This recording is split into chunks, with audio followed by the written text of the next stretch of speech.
the number of ways in which we other animals. We construct them as pets. We depict them as fierce monsters. We construct them as exotic species that we can go and watch in an aquarium or in a zoo or in an animal sanctuary or in a animal habitats. All of these are methods of constructing the human. Then, of course, there are ways in which we construct them as spectacles, as specimens, as test subjects and test objects. We put them in a laboratory, we study them, we dissect them, and so on. Animals as pets is arguably one of the more commonplace ways of looking at animals and treating animals. Here we see and treat animals as pseudo-humans. We anthropomorphize them. By anthropomorphize, we mean, of course, we cast them like humans, attribute human characteristics to them. And animals as pets are seen as making up for some kind of lacuna in our lives. So we tell them that they are like our family members. We tell others that they are like our family members. We believe we treat them as though they are like us, but not exactly like us. They are outside human spaces, and yet we are inside them. So we have a certain ambivalence and a certain ambiguity in animals as pets, because we like to think of them as family members, but then of course animals will behave like animals do. As Erica Fudge points out, that we exclude them from the home, bring them home. Between inside and outside, they're friends and strangers. But when you bring an animal into the home, what do we expect of them? We expect that they will behave like family members, like us. But they are not like us. Clearly not. They are animals. So when the animal does the animal thing, then we will get a little annoyed, we'll get a little embarrassed.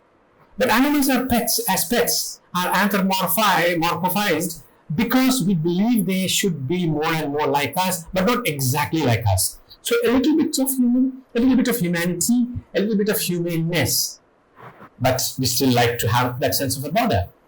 Then think of animals as monsters and predators. Recently, you may be aware of the fact that people have been debating legislation which said that certain kinds of dog breeds should not be kept as pets because they are genetically fierce, that they are by nature violent and predatorial. But as genetics and geneticists will tell you, any genetic predisposition emerges in a particular context. So whether it's the predisposition to disease or predisposition to high intelligence, that predisposition will become a reality, will manifest only in a particular context, which includes home ecosystems, food, the forms of socialization, etc. So a dog is not fundamentally violent or non-violent. A dog becomes one of those depending on how it is trained, how it's acculturated into human interactions with humans, to be more accurate. So this is the problem and arguments that people make and among the critical posthumanists, because they argue that speciesism enables a certain horror of some kinds of species because the animals are then depicted as monsters. And you think of numerous kinds of eco-horror where the natural world and the human world begin to interact. And when you think of films like The Shallows or Meg or Lake Placid, it of course begins with the early cult film Jaws. When humanity interfaces with the lake, with the ocean, with the desert, then humanity discovers that human culture doesn't have so much control over nature. And that is the subject of ecological horror or eco-horror, as people have called it, that when humanity or human culture intrudes into nature, meets the natural elements, which includes the other life forms, whether it's plant or animal, then you discover that certain equations change. The dynamics are not within your control. Humanity crosses borders when it enters the world of the bear, the shark, the crocodile, or the snake. And ecological horror is built on that interaction, on that tense moment of facing off the other world. Then there is, of course, the animal as spectacle. The animal as spectacle, as people like John Berger and others who have studied the circus and others have pointed out, the circus is the result of the almost complete disappearance of wildlife from human life.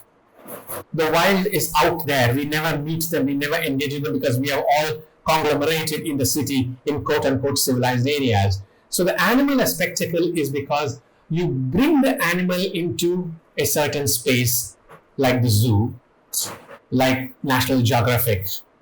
You bring the wild in. You bring the wild into a controlled, a manageable space, which is, again, as you can imagine, as you can see, a space which humans control, which humans determine. This is the zoo. You can go and see the animal there. The animal is very carefully segregated away from its natural habitats into a habitat which we have created for them, which is what the zoo and the sanctuary are, right? So you bring them in, so you bring the wildness in, you bring the wilderness in, but you bring it in so that you quote unquote manage it. And this is a very specific aspect of critical posthumanism's examination of the human-animal encounter, because it says that we bring nature into the cultural realm, we manage it, we control it, we even seek to overpower it. So in many ways, it's not quite natural. It's what we have constructed. It uses technology. For example, the animals in zoos have GPS tags. You observe them. So it's a very interesting mixture of the human, the technological, and the natural. And when you look at people like Jimmy Lorimer writing about it, you will see the point that you bring them in, then you observe them, you watch them, you study them. So, to summarize, critical posthumanism believes that the agency of the non-human is a given. The animal and the human have the same anima, that is the vital force. So, at least by definition, at least in theory, the animal has the same moral status as a human. The human cannot be separated from the material, which includes the non-human forms, plants and animals, and it cannot be separated from the non-living either, the minerals that make up, the chemicals that make up our bodies, our ecosystems, just as we cannot separate the human from the technological. In fact, the critical posthumanists will argue that our very consciousness depends on this network, the embeddedness of the human in these other worlds. Humans are constitutive of our world. They are not attachments.